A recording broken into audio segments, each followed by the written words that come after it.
Shalom. This is your Hebrew Israelite brother, Mashaba, here in the city of Detroit. Yahweh Ba'Shem Yahushua Ba'Shem Rakakwa Dash. Thank you ever so much for tuning into my videos.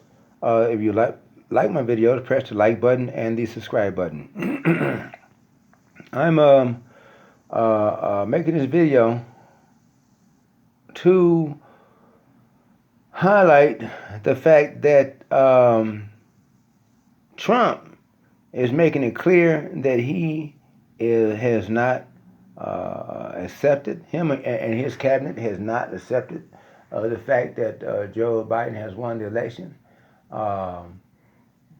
My predictions concerning this matter is that Trump, even though Joe Biden may have won the election,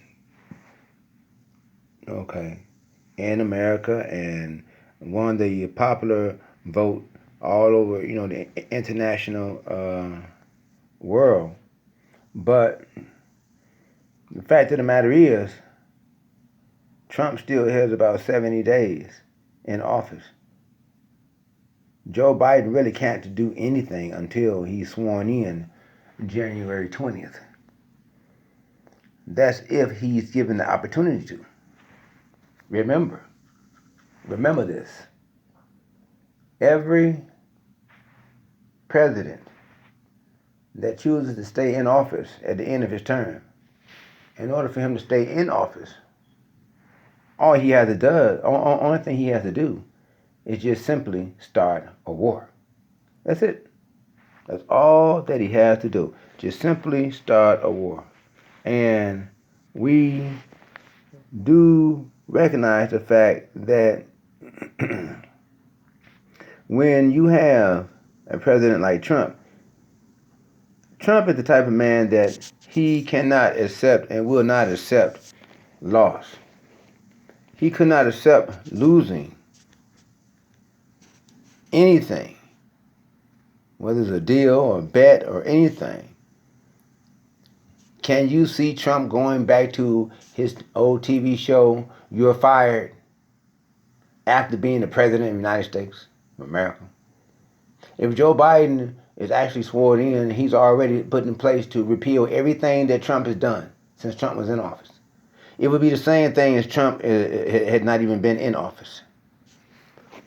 So, if this be the case, then can you see Trump accepting that?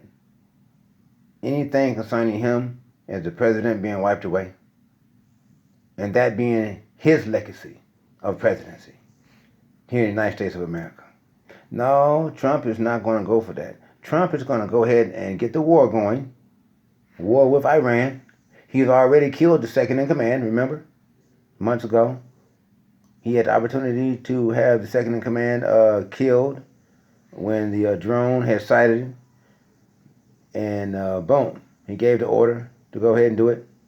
And it was done. So Iran got a strike back while President Trump is still in office.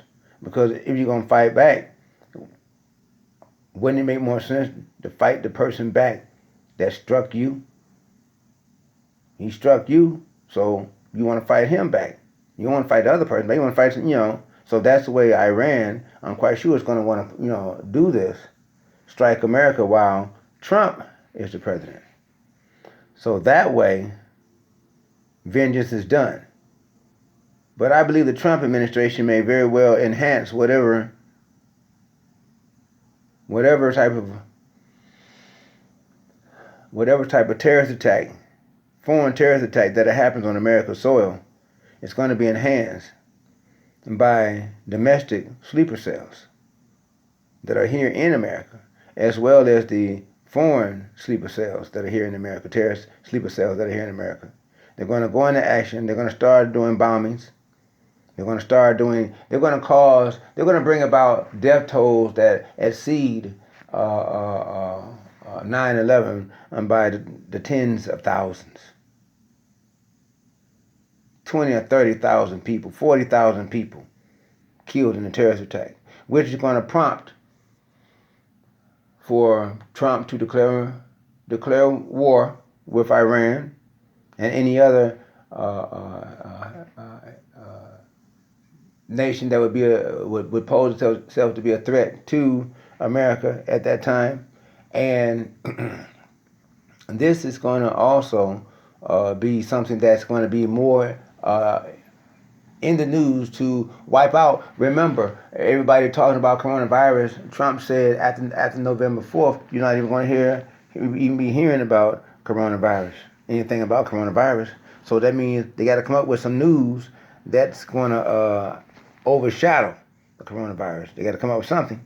So, a war, Trump announcing we're at war with Iran. That would automatically suspend the American Constitution, and well, that when they do the vaccine, he's going to declare martial law right there. So it's already going to be martial law. Okay, when the situation go down, and they're going to already been passed out the vaccine, and the vaccine has the microwave, radio wave, the microwave, the microscopic radio wave chip inside it that has a code number to each person that it's injected into. It's on the inside of the vaccine. And so when a person go to try to hide from the martial law police, when they go to do the draft, the guys, they're not going to be able to hide. Because when the martial law police run the scan over the field, the alley, the house, the building, they're going to know exactly where each person is that has taken the vaccine. And if they're running from the draft, they're going to be found. They're going to be found. No doubt about it. They're going to be found. So once this gets going, once this gets started, it's not going to stop. It's going to keep escalating. Everything's going to keep escalating until it reached the point where the draft, Trump's going to enact the draft, and guys from age 18 through 32 is going to be taken off the streets. Okay? And so, and then they're going to be going around the people's houses saying that they're looking for terrorists. And the martial law police, they're going to be just kicking people's doors in and invading people's houses and taking people to the FEMA camps, especially if they're flying guns in people's homes. And that's part of what them going for the forced vaccination. That's part of what that's going to entail. You're gathering that intel. Okay, can't you tell? I'm low vision blind, and if the blind man can see, what's your issue? Okay, so and then plus January 1st, they want to get started with the central bank new digital currency. Okay, and so you got to remember that as well. Okay, and so that's what the deal is on that. Okay, but this is a news clip here to show what's going on now. It's January. No, this is. Well, I'm trying to speed times up, aren't I? This is November 10th, I do believe. Yes, 2020.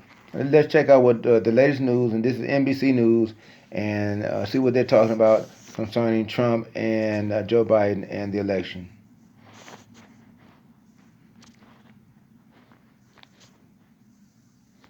Okay, if I can get it to play.